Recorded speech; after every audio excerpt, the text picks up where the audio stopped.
podcast for Reddit. I am your dashing host, Chris, and with me is my good friend and co-host. Well, it's not Case, that's Sandman. How you doing, buddy? Good. Maybe not good. I'm about the same as 2017. So's the Lions. We'll talk about that a little bit. We got a good show today. Even though the Lions didn't maybe pull out the W at the end, we didn't get our last late-stage heroics that we expect from Matthew Stafford. We got a lot to talk about.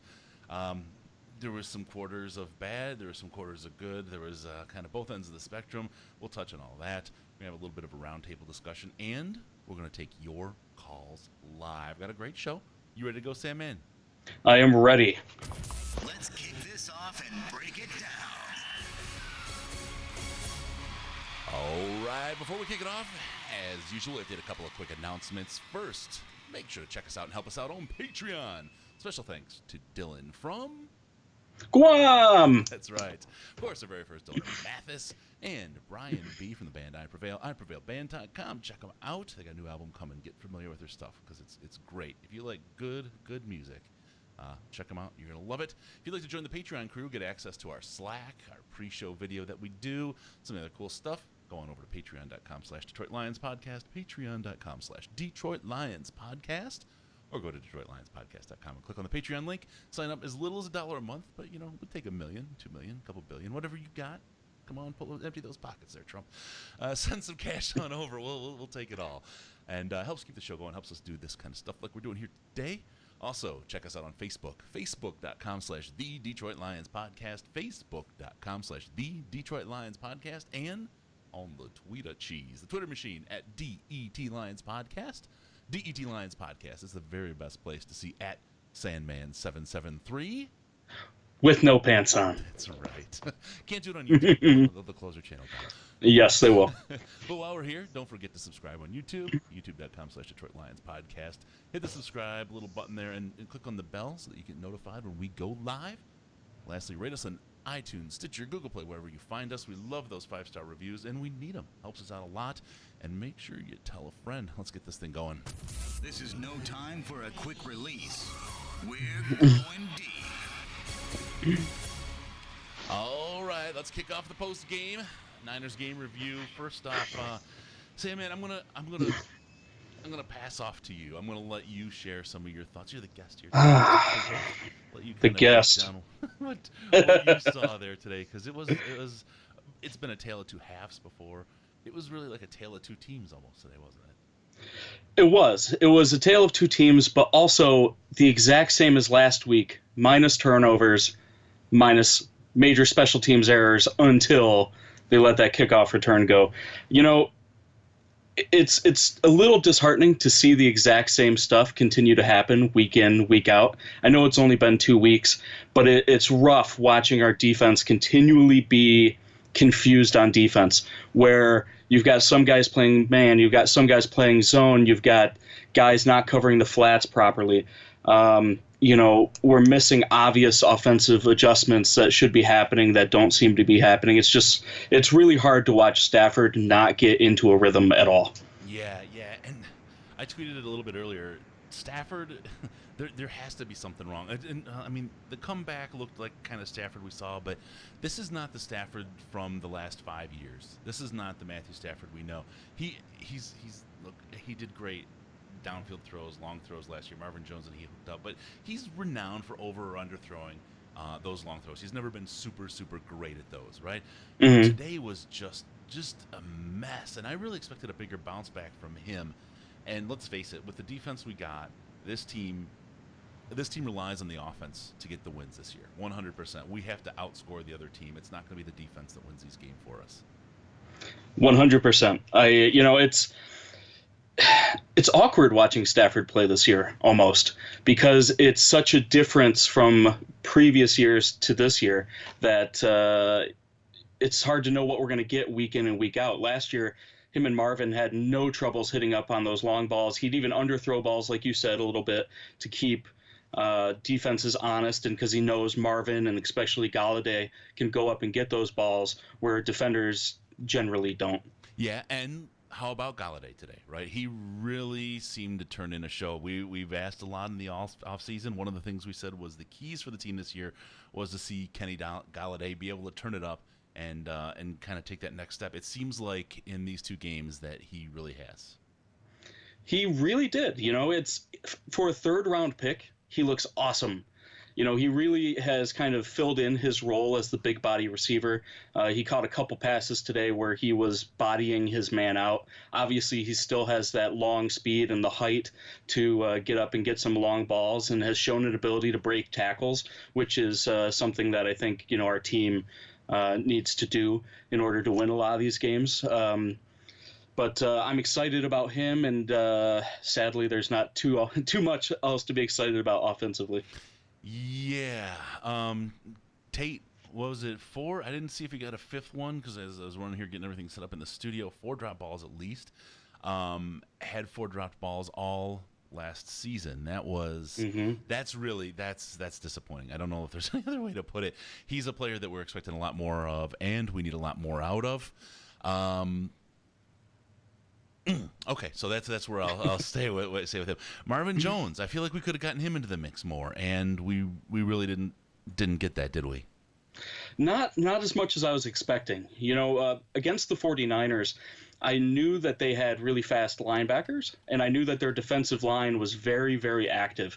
And because of that, I was expecting a lot of intermediate throws this game, and we didn't get any of those. Most of our throws were either long bombs that didn't connect, or very short passes that we were expecting, the slant to, get us the yard after the catch that we need, stuff like that. We really didn't start hitting anything intermediate until too late, realistically. So that leads us to the Jim Bob Cooter conversation, doesn't it? His play calling for 3 quarters, crap, right? Is there any other way to call it? Is there any other way to put it? Not really. Not really, Chris. I spent a lot of time last year trying to justify our offense, right? Yeah. So, okay, we're being really, quiet on the offense. Maybe this is Caldwell trying to give our defense a rest because he has stated in the past that he, wants to run the clock. He wants to have a good time of possession. Mm-hmm. How much of that's Caldwell? How much of that is Cooter?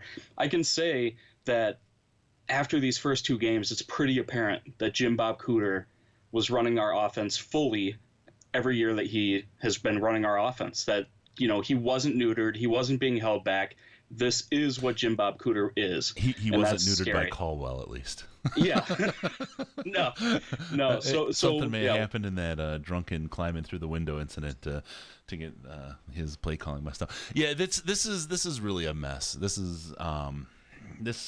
is not the offense that we were promised and we expected. But this is, as we were touching base quick between the game and before we started the show, this looks a lot like a Caldwell game from any game from the last 2 years where we played just enough to be in it at the end. Sometimes we won, sometimes we lost, but there was whole quarters that it looked like the team took off. New coaching, new everything, but boy, is this reminiscent of the last couple years. 100%. 100. The whole time I was watching, I was thinking to myself, this is the exact game that got Caldwell fired. This game. Yep. The fact that he had 11 of these a year is how he got fired. And right now, Matt Patricia is 2 for 2. And I think it's time that we start asking why. If we have a different head coach, but we have the same offensive coordinator, and we're having the same results, why is that? What can we do to improve this? No, it's an absolutely great question, and I have. So what we expect. Let's talk about what we expect for this year, and we certainly saw from game 1 to game 2, ongoing improvement. That's kind of Patricia's thing, and it's kind of the rocket scientist thing, right? You start with a hypothesis. I think we can put something up in the sky, and it might blow up on the launch pad, right? And you figure out why, and you iterate and you work, and I think they call it now an agile approach in the workplace. But you get there and work there until you can get to that point where you actually get your rocket up in the sky. We saw it with, I mean, I saw some people ripping on, he can't even run a Bill Belichick defense, the Patricia defense last year. He had shit for talent on the field, on the defensive side of the ball. But he managed to get them into something great. If I look at the first couple games, the Jets game, I feel like we should have won. This game, I feel like was completely winnable. But then you kind of take that next step and you go look at the game against our good friends, the New England Patriots. I don't want to call that a win. I mean, I guess it's winnable, but it's going to be a hard game. Now we're like bam, bam, bam. Patriots, Cowboys, Packers, bye week. This, I mean, theoretically, this team could be 0-5 and be a far better team than that 0-5. But what do you do for the rest of the season? How do you win out when you have the Rams, right, and the Vikings twice, and the Packers again, and the Bears twice? I mean, how do you do that? We needed a hot start, and we didn't get it, and I'm expecting us to be 0-6. At this point, that's what this team looks like to me, and then we have a few more toss-up games. I mean, any game is winnable. This is the NFL. Nobody thought the Jets were going to win week 1. They came out and killed us. That happens. So anything's possible. But at this point, it's hard to see with how things have looked so far, how we are going to, do much of anything at this point without a drastic change. And one of the things that we hired Patricia for, like you said, was the rocket scientist mentality, the slow developments, as the year went on. And we saw a little bit of that today. The defense looked a little bit better than it did. Obviously, still giving up huge gashing run plays every now and again. Still not filling gap assignments.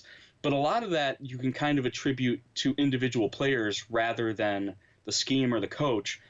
But at the same time, it's the coach's job to get those players into a position to win, and he hasn't been doing that. Yeah. All right, well, let's open up. I mean, there's a lot of we got a lot of calls last week. I think maybe there's going to be a little less heat this week, but I think people are still unhappy and still want to talk about it. Let's put the number out there. It's area code 248-782-8384. 248-782-8384. Give us a call. We'll get you on the show live, and we can talk this out. We'll be friendly. We'll be kind. We'll be all those things that we want to be. But let's get our therapy session in and figure out what's going on with this team. All right. So what else did we see out there? The Niners didn't see. They started hot, right? They looked pretty good early. From there, I didn't see a whole lot that made them look like they were a great team. That holding penalty on the interception just hurt. That really fucking hurt. But what was it? 257,000 yards in penalties this game? Is that what we got? Yeah, without and keep in mind that was without a massive chunk PI penalty. So normally you see 100+ yard penalty games. It's Nevin Lawson had a 50-yard pass interference. No, we killed ourselves slowly today with penalties for sure. No doubt about it. That we did. Oh, God, that was miserable. All right, so what about Darius Slay? This is a scary one, too, right? Slay going down with a concussion. Second week in a row, people are speculating, and I wouldn't be surprised if he had a blurry noggin last week either. But the shot he took, okay, so a helmet to helmet's always bad, but he took it in the back of the head. And that's a particularly you'll see it when people fall backwards and snap their head on something hard.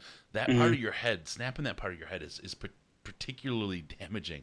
That one, the second it happened, I was just like, "Fuck, this guy's he could miss weeks with this kind of hit." I hope to God he doesn't, but this could be terrifying for this team. Yeah, anytime your head gets snapped in that way, you have a lot of brain movement going on, and to be honest, I'm with you on the concussion. I feel like, Calvin Johnson came out and said that he had tons of concussions while playing, yet never missed any time, probably because he's a smart dude, and not all concussion symptoms show up immediately. Not all players that are concussed don't have the ability to read numbers in front of their faces. Right. And that's what makes it a little scary to me, is that if he was a little ajar from last week and then suffered this could be a fairly long process. And I hope he does it as slowly as he needs to be healthy, but we need him. We don't have a secondary without him. And it's, it's going to be a little bit scary going forward for sure. It's the multiple stacked where the real damage happens too. You know what I mean? Mm-hmm. Yep. I saw his wife tweeting some prayers for him. Of course, all our prayers are with him. Yep. But boy, that kind of hit. That was ugly. Slay out is bad because, my phrase that pays this year is hot swamp ass, and that's really what anyone that wasn't Darius Slay looked like playing cornerback out there today. Yeah, and even Darius Slay didn't look super great all the time. When they were putting him on tight ends, you could tell that he just wasn't physical enough to handle, a tight end, not even including the play where he got knocked out. But, when they had him on George Kittle a couple times, George Kittle would just body him, catch the ball, and then Slay wouldn't be able to take him down right away.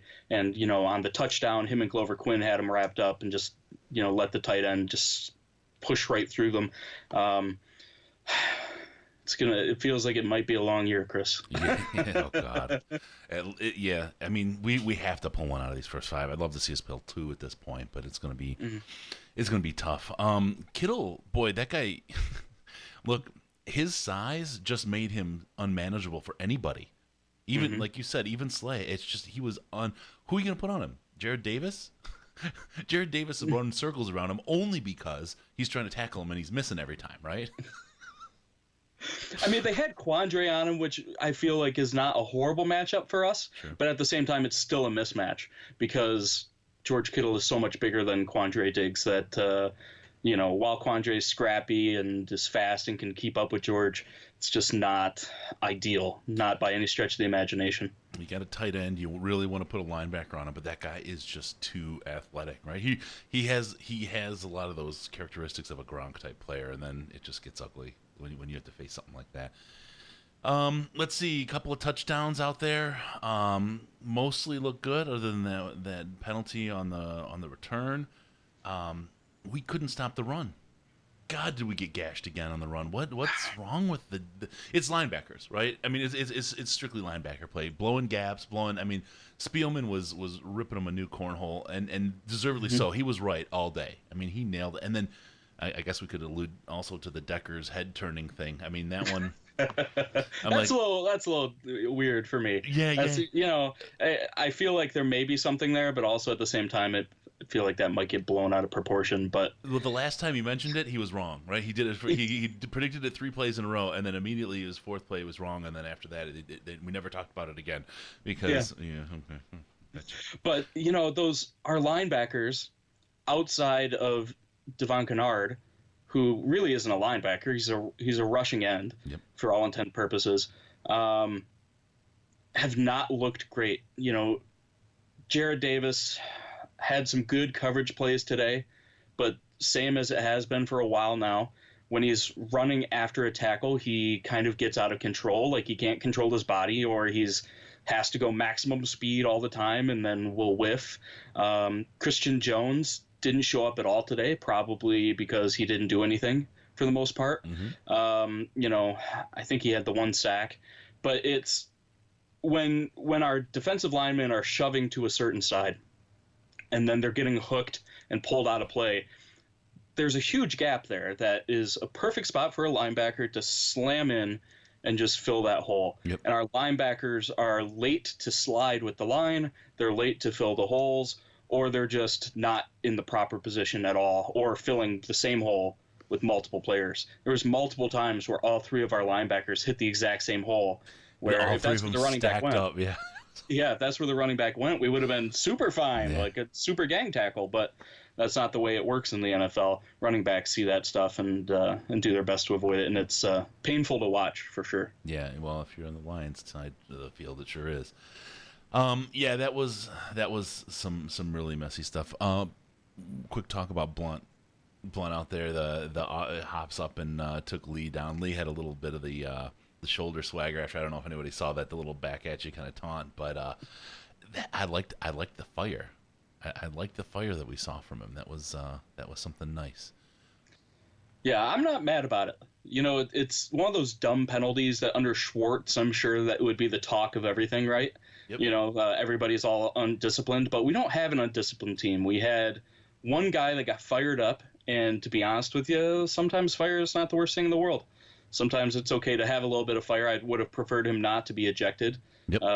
But, it kind of is what it is, and, maybe that'll rile up the troops in the back. Oops. Hey, caller, I got you. I think we got you on here. You there?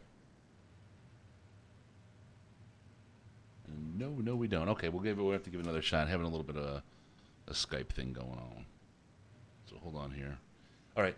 Let's Sam, I'm gonna kick you off the Skype and pick you back up. All right. I think we got Actually, I'll do it the next call that comes in, and we'll work it. 248-782-8384. Give us a call. 248-782-8384. You know how it is. It's the first show of the year. Got a little bit of a technical thing, and we tested this out right before the game, and then it updated after the game. Stupid piece of crap. I fucking hate Microsoft. So, all right, give us a call. We'll get you on the show. We saw you try to come in there, so sorry about that. All right, so we had Blunt. You got some fire out of Blunt. Linebackers. Let's talk a little bit about the linebacker position, because we talked a little bit about this on the show over the last couple of weeks and over the summer and spring. Bob Quinn got a team that was, how you say, not deep. Yeah. It was hot ass, to put it no other way. The problem with that was that he had to fill in at just about every position, and doing that, you can't do that, right? And let's say, okay, we've got a lot of depth. A lot of our starters right now would probably be depth players as well. So that's not ideal. But one of the positions, we've been upgrading defensive line, and it looks like we have.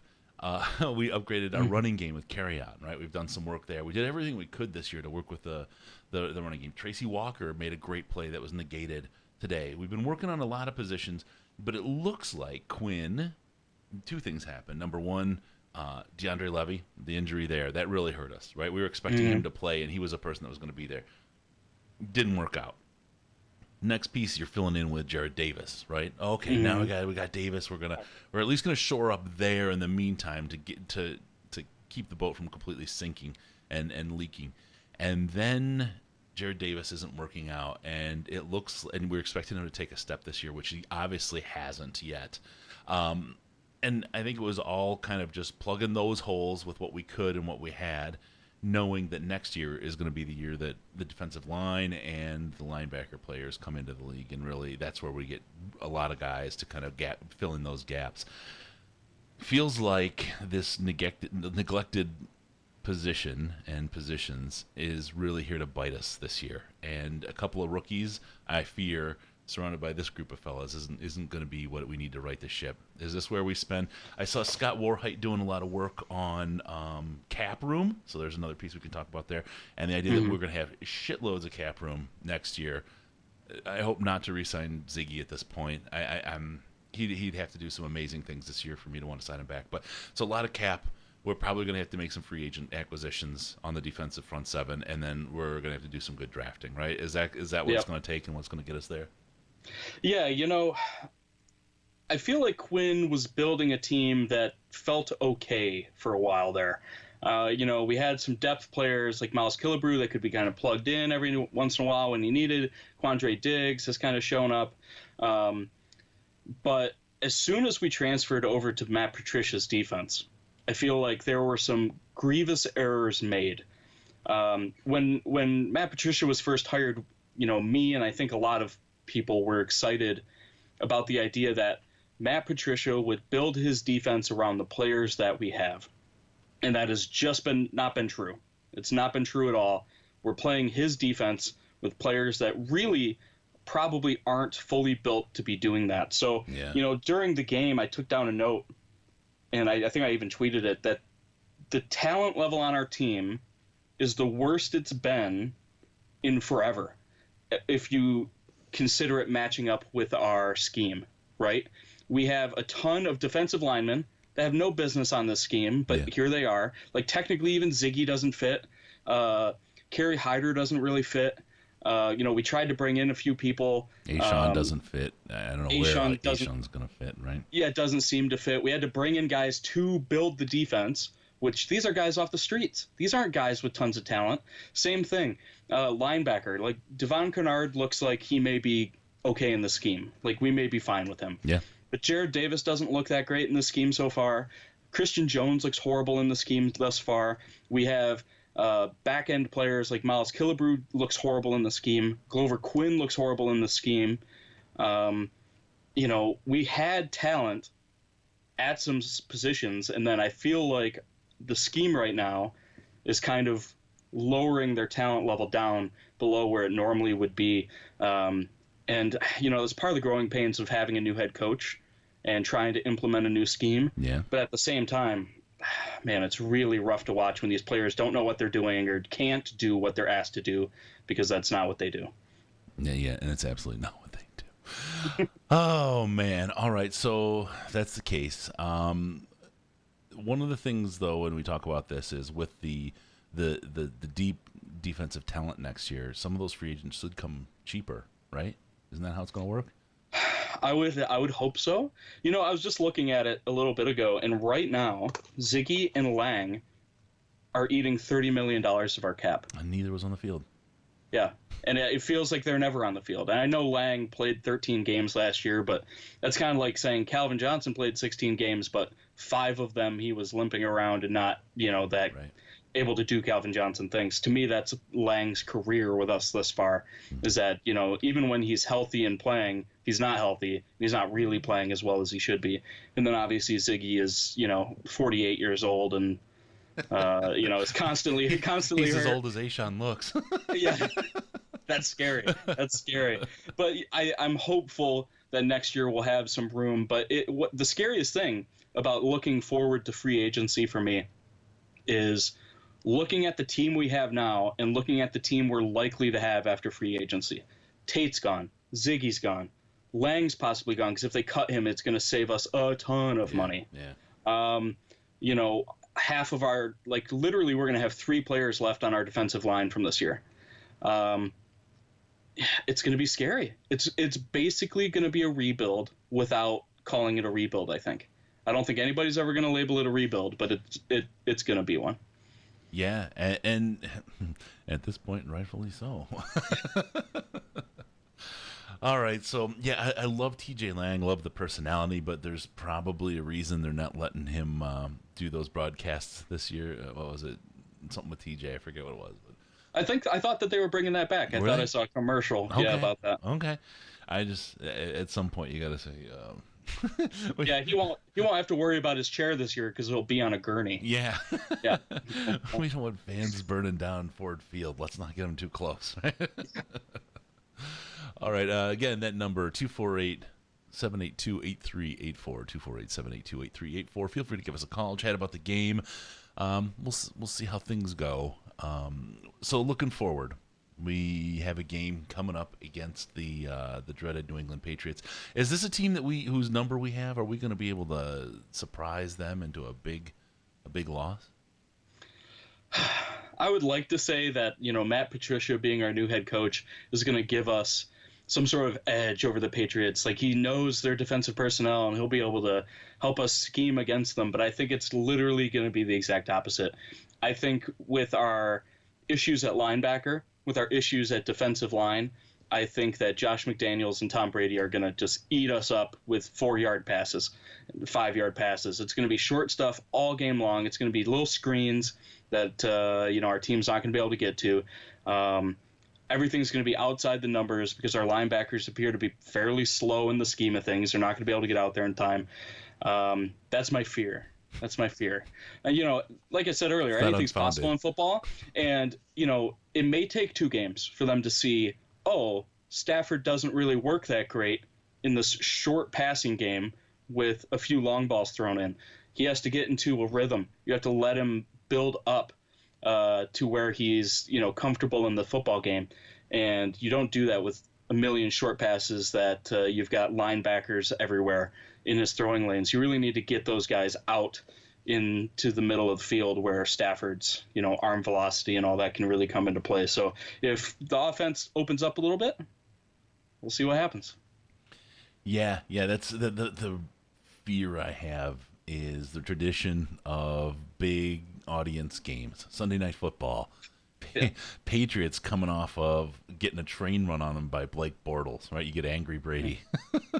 Bortles, I think, threw for 4 touchdowns today on the New England defense. That's not going to make them happy. That's going to, and then on the big stage, the pregame, they're going to talk all about that, right? That. They know that. They're playing for, that grip of that dynasty. They're trying to keep hold of that, and that's who they are, right? That identity of who the Patriots are. And then there's the next narrative, and boy, you say it enough, people start to believe it. I don't think this team, and this is probably another topic we can jump to next, but I don't think this team believes that narrative. The whole they gave up thing from week 1. Look, they may have recognized the reality of the situation. I think everybody did. And yes, you don't want to see them give up, right? But I just think that they were absolutely dejected, and the reality of the fact that everybody on that team played like shit on that Monday night game. Nobody could do anything. I mean, literally not one thing could possibly go right. And I'm still surprised by fan reaction after that, because I get being mad and it's like, wow, that was fucked up. But it was week 1. But I don't know. I think this week 3 is set up to be just another punch in the nuts after a pair of them. Yeah, and it's one of those things where the leaders of our team have been through this, right? We had that year with Caldwell where we started super bad, and then we were able to finish it off late. So that's not out of the realm of possibility. But yeah, that game Monday night was real bad. And this is why, for so long, the Lions didn't get any national games, because it was just like it was last Monday. I got to say, Jiggly Scrub has come into the chat with, I've never seen the Lions win Sunday Night Football in my lifetime. That hurts. That really hurts. And then Alex brings up a great point from the game. When we were at 1st and 27, our 3 sets of play calls, draw, dump off, draw, and what the fuck Cooter. So let's talk about Jim Bob Cooter. How much rope do you give him before the 13th knot is cinched and you pull tight and his feet are off the ground? To me, Jim Bob has very little slack. Very, very little. Because, like I said earlier, we didn't know what Jim Bob was because Caldwell was around and we didn't know who was doing what. Right. But now it's safe to say we know. And when you call a draw, dump off pass, draw on 1st and 27 when you have Matthew fucking Stafford as your quarterback, that's inexcusable to me. Now, if the 49ers were wrecking Stafford, if he was getting smashed every play, every throw he made was followed up with him on the ground, I get it. You got to take care of your guy. You're probably not going to pick up 1st and 27. Right. Whatever, I get it. But the 49ers weren't getting that much pressure on Stafford. They really weren't. He had lanes to walk up in. There was a couple times where he got corralled. But we have the wide receivers. We have the quarterback for sure. Let's try for it. We're not going to fool anybody with those long draws or that short dump off pass. They're playing their linebackers 8 yards deep and they're just going to crash up, and that's not that big of a deal for them. Right. It's stuff like that that's going to get Cooter fired. Now, I will say today that I wrote down at the top of my list, how many bubble screens are we going to see today? And we saw none. Yeah. So that is at least a semi-improvement that they saw that wasn't working and they got away from it. But I'm a little concerned at this point that it's not just on Jim Bob, because I feel like Jim Bob is Jim Bob. Yeah. And we know that at this point.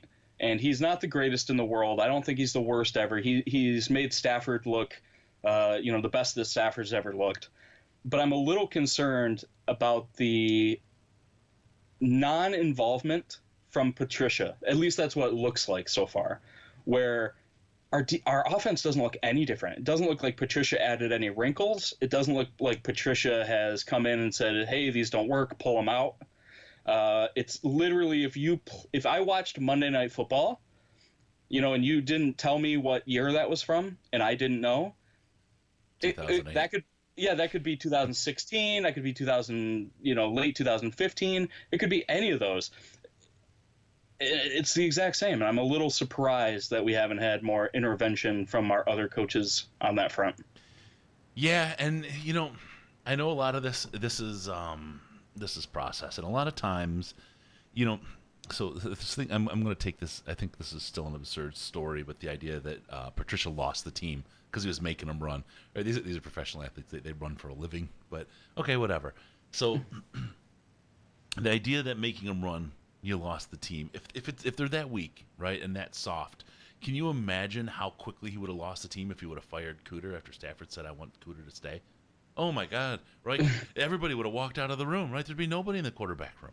So I'm using an extreme kind of example here, but I think that part of what we have, just like why Caldwell was there the last year, is Stafford stood behind the guy, and Stafford's your quarterback, and he has to have a say, and he has to feel like he has to say. Even sometimes when you make a wrong decision, you've got a long road of building a team, and to build, you can build a team, you could buy a team and win now, right? The Florida Marlins did that back when they were the Florida Marlins, and they haven't seen anything, they haven't sniffed anything since, right? You can do that. You get the one and done, and then you're paying for it for hundreds of years after. Or you can kind of take approach like they did in New England, and I'm not trying to say any Patriot way crap here, but you build for the long haul. You build a team of depth and breadth that you can rotate the right talent in over a long time and always be a competitive team. If you take that long haul mindset, you don't fire Cooter, but you let him do this. You give him the rope, you let him choke, and you say, Matthew, I mean, we did it, right? We gave him we gave him the shot, and it's the same. We're not getting what we need. We have to move on. And Matthew, okay, right? You listened to me, you trusted me, and I was wrong. Now he has to buy into what they say. He has to be part of it. So I think there's a little bit of the psychology of management and leading people there. I think that is why you're not seeing Patricia super involved on the JBC thing. JBC has to either prove it and own it, or that's going to be it. And I think they're just letting him kind of hang himself or save his job. But I don't think that's going to happen. We'll have to see something pretty impressive week 3 in order for him to get off the hot seat, because he's fully in it right now, and it's a burning. Yep. So I got some from Alex here, and this is a good one. After Blunt got ejected, is the first time we went for it on 3rd and long all day, and 67 yards to El Tataruni, who gave up on the team, I believe I heard, and I mean everybody had given up, but they didn't look like they gave up today, right? They lost by 3. They did not at all look like they gave up on that field. They fought to the very end, and look, they have some gaps. They have some schematic things that they have to fix. I mean, if you think about it, if that defense could have played to the scheme, those 27 points probably would have been enough to win the game. Yeah, and I mean, I think I read a statistic a couple weeks ago that on average, for Matthew Stafford to win, they need to score 28.5 points. Is the defensive, marker, I guess. Yeah. But I think this team goes as Stafford goes, right? I think that if Stafford throws 4 interceptions in a game, I think the team is going to look, disinterested, and is going to look bad. And I think when we're close enough like this, I think the team as a whole knows that this is kind of Stafford time, right? Yep. He didn't get it done today. Had a couple bad drops by Riddick at the end of the game there. Not sure if that really matters, but as long as Matthew Stafford is being Matthew Stafford, you're in games, and I think that can kind of bring morale up. And I feel like that's something that can't be overlooked at this point, is that the players have to rely on each other, and whether or not they like Patricia or not, they need to be able to play for each other at this point, and be accountable and know that there's millions and millions of dollars on the line here, and need to help your brothers out. Yep. I'll go on the Stafford thing again. I'm just going to get the phone number one more time: 248-782-8384. 248-782-8384. Feel free to give us a call, and we'll go with that. And let's talk about Stafford here. There's talk from, again, Jiggly Scrub. It can't be ignored. Jiggly says that he overthrew 4 TDs. I wouldn't say necessarily that they were TDs, but they were definitely 4 long passes. And I think they're all to Jones, right? I mean, he overthrew Jones 4 times, or was it 3 times and 1 to Galladay? There was 1 to Galladay for sure. I thought it was 3 overthrows, but it could have been 4.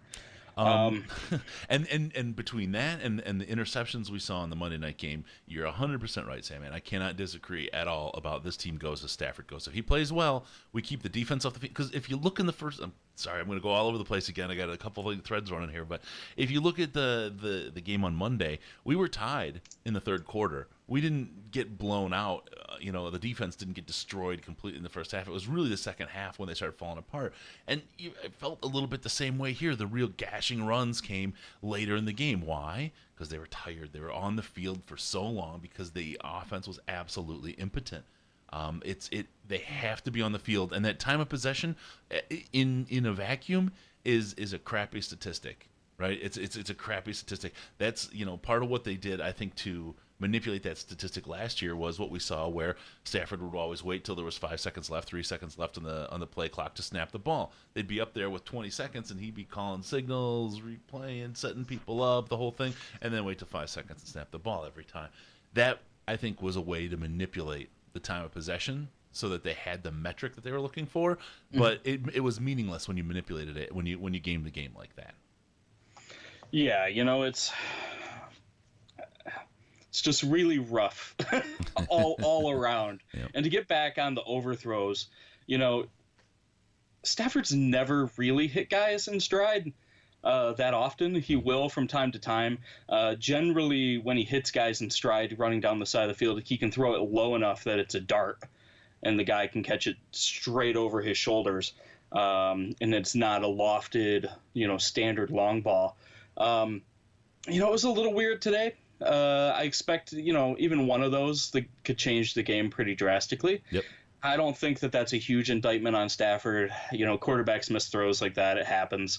I think it does show that, the offensive scheme does have things that work in it and that it's not always on Jim Bob Cooter. And sometimes Stafford misses open guys or Stafford, underthrows or overthrows. But it's hard to hate on Stafford for those today when he's usually makes them. If he never hit long balls, then that would be a concern to me. But this looked like a today thing and not a forever thing.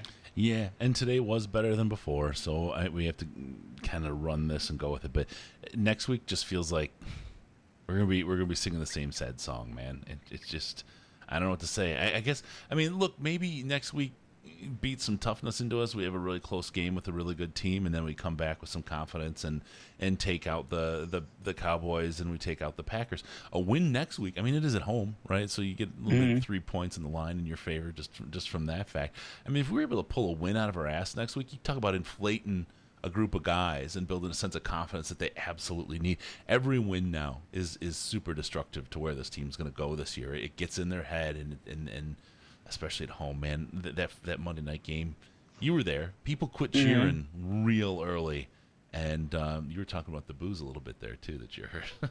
Yeah.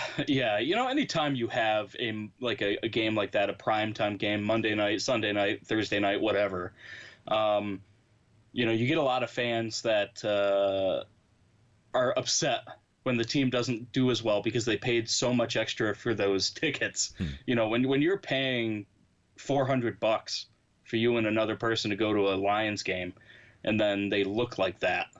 Yeah. That's you're not long for booze at that point. You get a lot of booing, you get a lot of people leaving early, you get a lot of people going to the bathroom normally when they wouldn't probably. And I think it's really important that on Sunday night the Lions get off to at least a decent start and hold it. And at least show progress. Get a couple first downs every time they get the ball, if not score, preferably score. Right. Get a few 3-and-outs, knock some passes down, get the crowd excited, and keep them in that excited area. But if they let it fall out, like the Jets, if the Patriots come out and score a quick touchdown, we go 3-and-out, and the Patriots score another quick touchdown, that building is going to be dead. I'll guarantee that building will be dead, whether it should be or not. That's what it will be. That Jets chant at the end of the Lions game, that cut me deep. That really did. And last year at the Tampa game, we were really, really proud that they could hear us doing the "Let's Go Lions" on TV, and it made it across the network. But boy, I got an absolute sense of what Bucks fans probably felt when they heard our chant, but that Jets chant boomed through the television. It was loud. Was it loud in person? Super loud, super loud. All the Jets fans from around us, because they were fairly scattered, Right. like literally got up out of their seats and ran to meet the other Jets fans right behind the Jets bench. There was probably, I don't know, 150 Jets fans just in that little area, and there's like a few little blue speckles of fans that were going to stay in their seats no matter what. Right. But then, yeah, the guy gets on the ledge and takes his hat off and starts. It was loud. It was super loud, and it was embarrassing. It was kind of empty in there too, so that helped it boom a little more. Yeah, there was nobody to drown it out or anything like that. Yeah, no. That was horrific. Oh well. So we did, and again, you talk about the 3 points on the line. We lost by 3. I'm talking about the Vegas line. When I say the line, we lost by 3 today. So home game, maybe it's a different outcome. Let's see if we can get this call to work. We got a call coming in.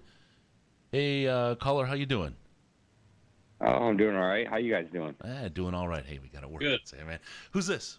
What's your name? Oh, this is Eric in Indy. Eric in Indy. How you doing, man? Good to talk to you again. Yeah, I'm doing great, man. Yeah, it would have been nice if the end of that game went a little better there. So I want to know, like, what happened with the at the end of the game, toward the end of the game there, when they called the what was that? I'm sorry, like a holding call, or what was it? I'm sorry. Holding. Yeah, the holding call on Quandre Diggs. Yeah, was that? So I was with some friends and we were watching TV. I didn't quite catch it. Was that a thing? Was that a real thing, or? We were talking about that a little bit before we came on, and in my opinion, it was a call that is 100% justifiable to make, but probably shouldn't be called in the scheme of football. George Kittle ran directly at Quandre Diggs. Quandre Diggs stood his ground. They basically ran into each other, and when somebody is about to bowl you over, you tend to grab them as to not fall down and lose your footing. And that's basically what happened. Technically, is it correct? Yeah, but it's a little wishy-washy, but not wishy-washy enough that I would, Technically correct isn't necessarily always right.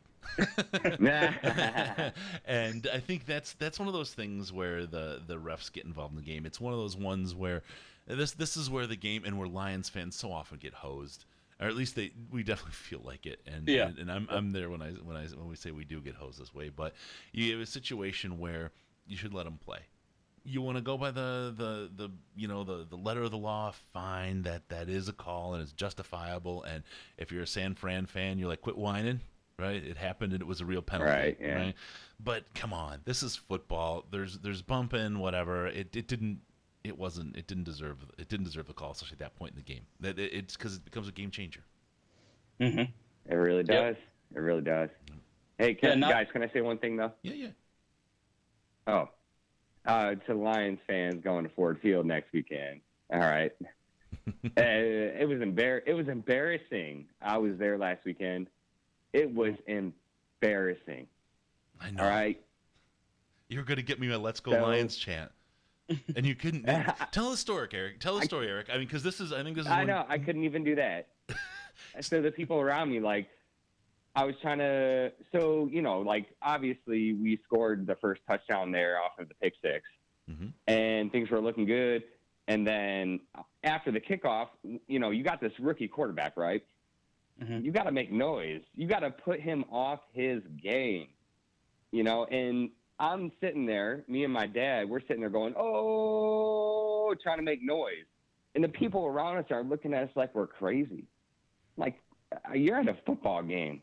What are you doing right now? What are you here for? I mean, if you just want to come and sit there and maybe, drink a water and have a few popcorn or whatever and watch the game, fine, whatever. But, we come here to put the other team off of their game. Yep. That's what we come here for, to make some noise.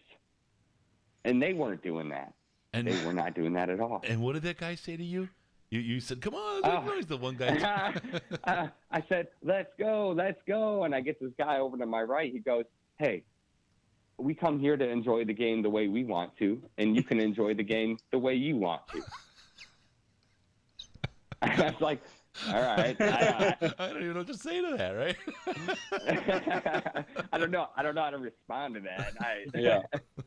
I will say that my experience on like Monday night games generally, when it's loud, it's really loud.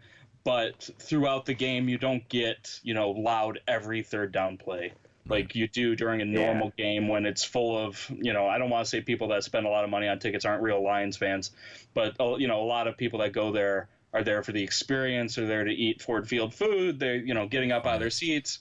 Yeah, exactly. So it's, not quite the same, but I agree. It definitely wasn't as loud as Monday nights of the past. The loudest game I ever went to was that Bears Monday night game. And that place was ludicrous the whole time. And I wish that every game was like that. And I'm hopeful for Sunday that we can get some rocking crowds going. Yeah, for real. Yeah, I agree. I was at the game down here, and I told you this before, but I'll say it again. I came down to the game when the Detroit Lions played in Indianapolis, and we had a group of fans. We were making a ton of noise the whole game, and there was nothing like that up here. When I was in Detroit, it was like, we're at home right now. Why aren't we making noise right now? Where's that hometown benefit? Yeah. All right, Eric. Hey, man, thanks for the call, dude. Thanks for staying with us, and you just keep making noise. Don't let those guys talk you down. I always make noise. All right, have a good one, man. Thanks. You too. All right. 248-782-8384. Give us a call, 248-782-8384. You can join the show. You can talk about whatever you want. Lions, the coaching staff. You want to fire Bob Quinn? Let us know about it. There's a lot of people who want to do that. Maybe fewer now, but there's a real caustic group of people out there, Sam, man. I don't think, and every team has them. I mean, they even have, you look at a team like the Patriots that lose 2 games this season, they get that 1 loss, and there's still those assholes that are freaking out, right? There's certain people that just like to drink bile. I don't know what the hell it is, man. So one thing you guys want to know, when a team is doing like this, like the Lions are right now, and fans are kind of throwing their hats in like they are, this is a great time to head on over to DetroitLionsPodcast.com and click on the shop link and go to SeatGeek, because it's like an auction, and when demand is low, so are prices. Go get yourself some seats for the game.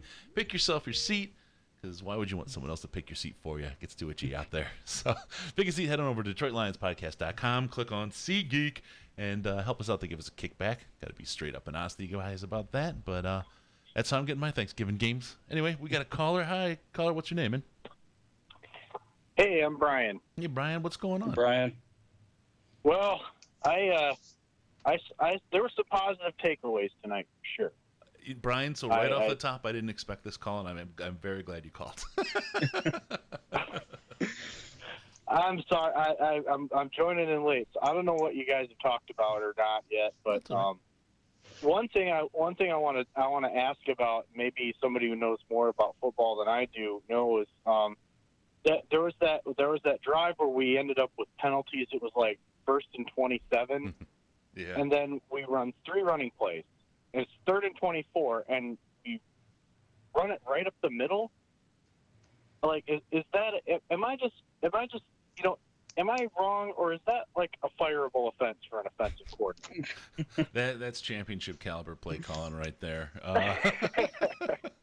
I think Sandman has some more familiarity with that than I do. So why don't you go ahead and tell him why you would call those plays? Yeah, so we talked about this a little bit earlier, but, when you have Matthew Stafford as your quarterback, I don't feel like anything's too far out of the realm of possibility. That 1st and 27, you hit a 10-yarder, it's 1st and 17, and that's not that big of a deal. Then maybe you can run a draw play, see if you can get 8, 9, and then kind of go from there. But running a draw, and it was actually like a short shovel pass, and then another draw, really is not acceptable in this situation. And mainly one of the reasons it's like they feel like they can't trust Stafford anymore. Like they're not using, they're trying to, it's kind of like what we saw last year, where they're just kind of force feeding this running game down our throats. Now it looked better tonight than it did all last year, I think. We had some better results, but still it's sort of like, man, in that situation, I don't watch a whole lot of other teams, but I watch them, and it seems like other teams don't do that. You got Blunt trucking Lee on the sideline. That was pretty hot. Yeah. Other teams do this, but not when they're losing. Not when they're losing like this. And, we were also saying earlier that it's kind of dependent on your team as a whole, right? So when you've got Matthew Stafford hasn't been hit a whole lot this game. He did get hit a few times, but it's not like the Vikings of last year or 2 years ago when he was literally hit after every throw. At that point, you say, maybe we're not going to get the 1st and 27, and we should just try to get out of here, right? Like, you don't want Stafford standing in the pocket for too long, getting smoked. But that wasn't the case today. Right. He had room to step up. He was mobile in the pocket. He was getting outside. And that's where Stafford has always, shined the brightest, right? When Scott Linehan was here, our entire offense was based off of Stafford popping up in the pocket, pointing in a direction, and then, hitting a 15 to 60 yarder. That was his area of operation, was 12 yards and out, unless it was a screen. Mm-hmm. Yeah, exactly. Yep. And that's just not what Cooter's doing, man. And it does feel inexcusable because those are 3 downs that are wasted, right? And the one thing the Lions can't afford to do is waste downs, especially not right now. Yep. No, not in that situation. Yeah, I agree. I got to go, but one more thing. I think, man, I really love Chris Spielman, and I think he should. I wish he was our defensive coordinator. I've always loved Spielman. Yeah, he's awesome. Chris Spielman is so great. We've been talking to his people about getting him on the show, but it's got to be an off-season thing because he's so busy with the broadcast stuff during the season, and we just couldn't get lined up this last year. But I'd listen for him this year. As long as he doesn't get a coaching gig, we'll have him on. He is so freaking cool, though. Really, really good guy. Yeah. Oh, absolutely. He makes me hate Ohio State a little bit less. Just a little. Just a little. Just a little. Just a little. Oh, man. All right. Thanks. See you later, guys. Yeah, have a good one, Brian. Thanks for calling, man. Cool. All right. So, we got one here.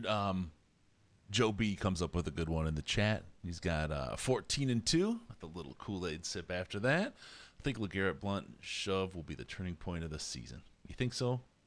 Sam? If it does, that's like movie shit, right? Yeah. Like that's like the team is down and Blount comes out and shows that we're not pushovers and literally pushes somebody else over, and but they always, we can go from there. But every year there's one team. It's like a little bit of a Cinderella story. They get into the playoffs and it's always like this was the low point, right? They tell they tell the story, and then one man, right, the old movie announcer guy thing, right, and they turn it around and everything since then is amazing. And it's funny because that's what this is set up to be. And I feel like if the Lions are going to do it, or when they do it the first time, it truly is going to be one of those epic stories like that. It's the Lions, so they bumblefuck backwards into it somehow, right? And then just there's no way to even tell a story out of it, or it'll be like a strike-shortened year or something crap like that, right? But I feel like if it's not that it really will be one of those Cinderella stories. And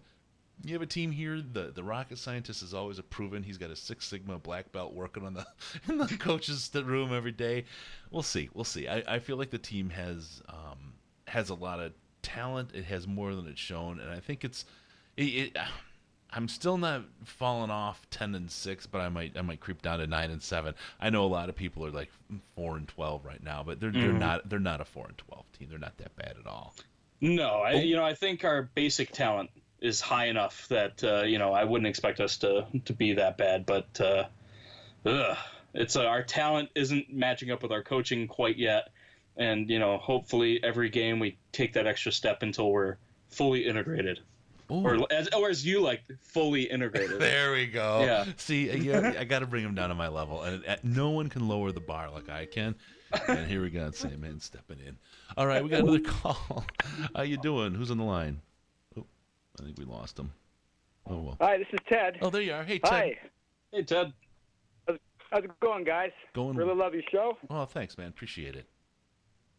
Can we talk tempo? Spielman is always talking about tempo. Yeah, for real. And the first half, ever since I've seen Stafford, always a slow starter. Even the Michigan State game, remember that? Mm-hmm. Slow starter. Mm-hmm. Second half, he killed. Now, the same thing happening in the NFL. Why don't they go up-tempo? I know Spielman says the defense will get tired, but are they tired in the first half or the first drive? They're getting tired. Get that fucking team going. Get some tempo going. Pass to set up the run. They're definitely getting tired playing all the time. Some of the time in the field they're playing now because they're going 3 and out over and over. So absolutely, might as well give it early, especially early when they are not tired. Excuse me, Chris, but I don't think they have the talent to run on first down all the time. They have to pass to soften up that defense, and then they can have the luxury of running. Yep. They're not that good yet. No. So let's get some tempo going. Stafford's he's fantastic in the 2 minutes. Yeah. He's better when he's not scanning the field like the old slow down Peyton Manning type of no huddle where you scan the field, call the plays at the line of scrimmage, and then let it wind down to 2 seconds and then call your play. Then snap the ball. Yeah. You can't do that. Stafford is a quick thinker. You can't be thinking too much, man. So the one thing, and I'll caution, but I don't disagree. I just want to running the 2 minute. A lot of the reason that works so well is because when we run that, they're running like a prevent or a really high umbrella bend don't break kind of thing, and opens up a lot of the field to allow them to kind of march down the field. So at the beginning of the game, you can't do that, but you can certainly run up tempo. You can certainly catch them with 12 guys in the field, and even cycle it fast, slow, whatever you want to do, but change it. Don't let them stand back there looking around, scanning the radar screen for someone to throw it to, or continue to hand off a short dump bubble screen for 3 downs and out. You cannot do that. You absolutely have to get Stafford engaged and get his attention and get him engaged early. You're absolutely right. The slow starts, and this is one of the things that Sammy and I were talking about before the show, is this is one of the reasons it felt like such a Caldwell-style game, because it was the slow start, a bad quarter, then a little bit of comeback, just to keep you into it, and then they choked out, went slow again, and then here we are at the end of the game, hoping for the miracle at the end. It was no different than any one of the games from last year.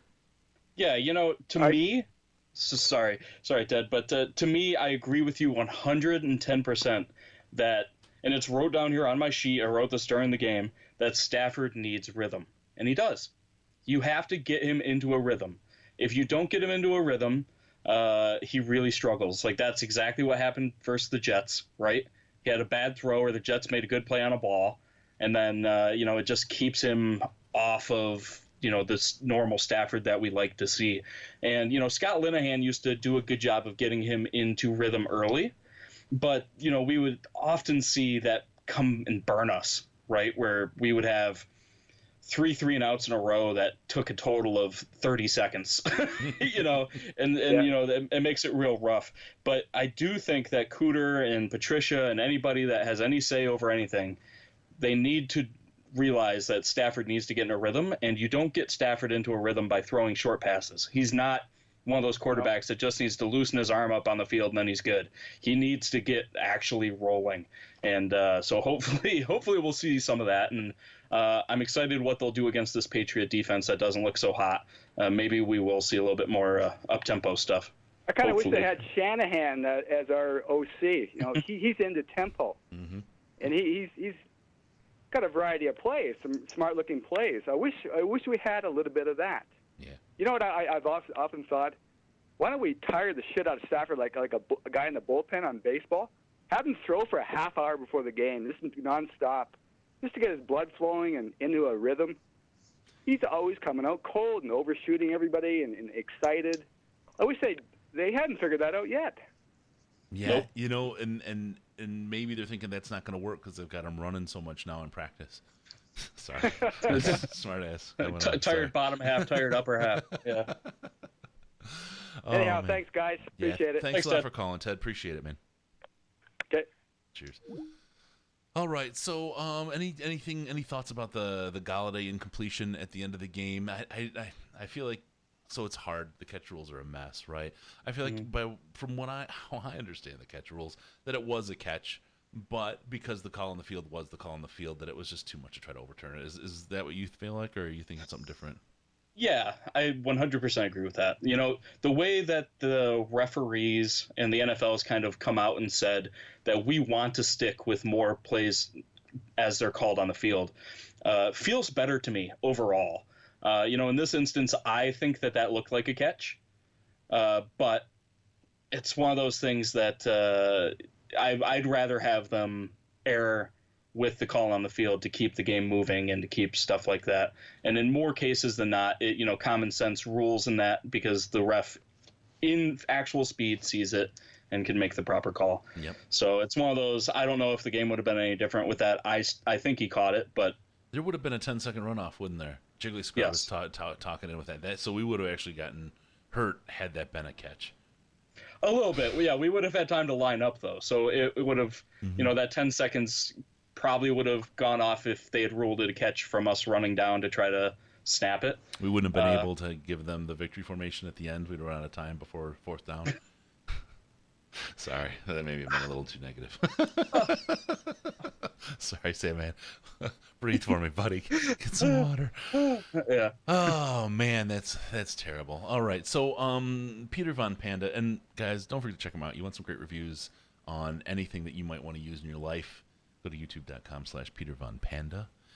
He's in the chat right now asking a good question, but he's got some great stuff there. So those reviews, don't miss those.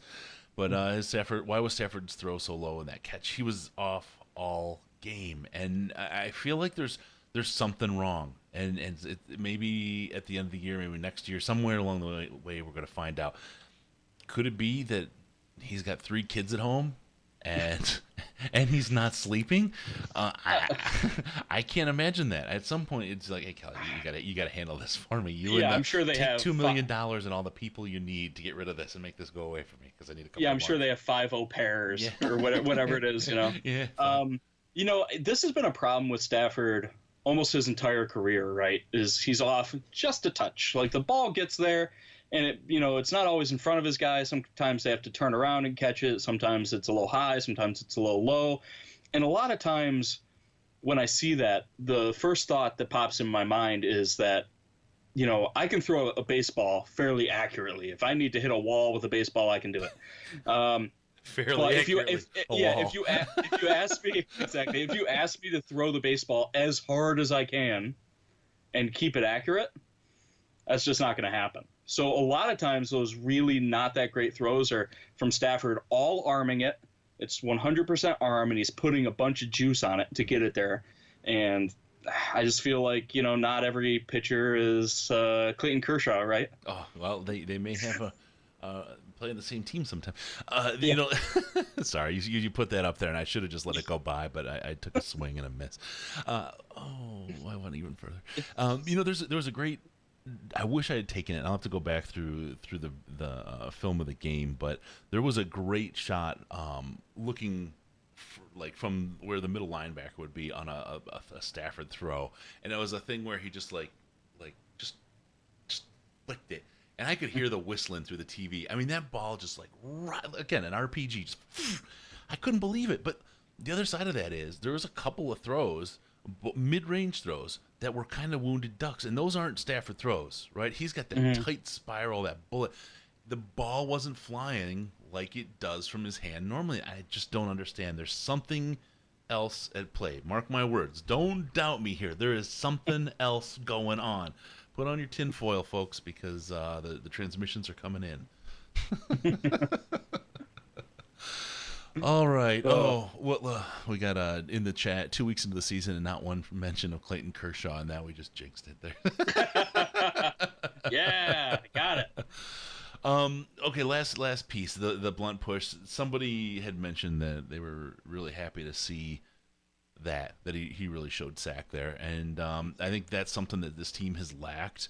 The Caldwell approach was always turn the other cheek, right? The Schwartz approach was, never turn the cheek. It's right here. Stomp on him. That was Schwartz in a nutshell. Everything he ever did was just to freak out. And it feels like maybe we're at that place where we can be sensibly angry, right? And the blunt piece, look, he's off the field. That's right. He got ejected. Is he going to get a fine? Probably. But that seemed to really pull the team together, really put him in a place to go, and it gives them something in the film room this week to build off of, something to take some pride in and say, sack the fuck up and move forward and do this, right? And that's what I expect out of this team. I expect it out of our fans, and I expect it out of the team. Just lift it up and go forward and do this, because it ain't going to change. You can jump up and down and say fire everybody. Firing everybody right now? No. But that, you're a decade away then, at least. Yeah, and that blunt push, to me, if it was an all-the-time thing, I'd be worried about it. But, a little fire now and again never hurt anybody. Yeah. Except for 15 yards. Yep. And we got in the chat, Jero saying, who cares about it? I like him defending it to Patricia, too. And that's right. And I don't think Patricia looked angry about it. I think Patricia was saying, hey, man, that's kind of a dumb move. We can't do that. But you saw him. He's like, no. It's like, yeah, that's good. I like that. So maybe we'll get a GoFundMe for his fine. Oh, man. All right. Well, let's roll with that. I feel like that was a good show after a tough game. A better game than the Monday night game, right? 100% a better game, but still not up to standard. This was a standard loss. This is a loss that any team can have at any time. There was nothing crazy about it. We had the special team still looks a little gnarly. We got to figure out what the hell's going on with that, because last year our special teams looked great. We had a fantastic special teams unit. Now we don't. So we got to figure that out. Got to figure out our run defense a little bit. But other than that, I think we were competitive enough today to win. And out of a first-year head coach with a brand-new scheme and everything, I don't know how much more you can really ask than that. Yeah. But yep, absolutely. All right. Before we go, I do have to do one personal thing very quickly. I am really married to the luckiest woman alive. This is our anniversary today, and she's letting me do this podcast. And so thanks, babe. You're the best. It's been 23 years of her luck and fortunateness to be married to such a prize like me. All right, so with that, we're going to round the show out. Remember, we're looking for your involvement. Use the comments in the subreddit. Give us your feedback. We appreciate that. It helps us shape the show and helps make this yours and the rest of the community's show. Don't forget about us on Patreon, patreon.com/DetroitLionsPodcast, patreon.com/DetroitLionsPodcast. Sign up, get access to the Slack, the pre-show video, and all the stuff that goes with that. And you can get to that on DetroitLionsPodcast.com. And click on the Patreon link there too. Also on the Facebook.com/the Detroit Lions Podcast, Facebook.com/the Detroit Lions Podcast, and all kinds of action going on Twitter at DET Lions Podcast, DET Lions Podcast. The very best place to see at Sandman7773. Pants free. Wow. Ooh. Let me adjust this mic down a little bit. No. Bad idea. All right. In the meantime, you can give us a call on Skype at Detroit Lions Podcast. It's all one word, Detroit Lions Podcast, or ring us up on the Lions line at 929-33-LIONS, 929-335-4667. Leave us a message. We'll get you on the show. And be sure to go to DetroitLionsPodcast.com. Subscribe to the podcast there, because we're all going to come in your box automatically. It gets better every time. Trust me. Thank you for tuning in. And we're going to see you next time on the Detroit Lions Podcast. To Detroit Lions and Reddit Connection. So it's all good. All right. Thank you, everybody, live for checking us out. We're going to end the show right here, and we got a couple cleanup things we're going to do on the backside, but thank you all very much for checking in, and we got some good stuff. Just a reminder, we're not going to do a show after the Sunday night game because it's too late, and I got to work the next day, and everybody else does. So our next one will be the Dallas game, all right? And because it's away, Sandman will be joining us again. I think Case will be there, as will Mike the Ambling Bastard. So look forward to that. Ooh. Again, thanks everybody. Keep rocking, rolling, and thanks for all your support. You guys are the bomb, man.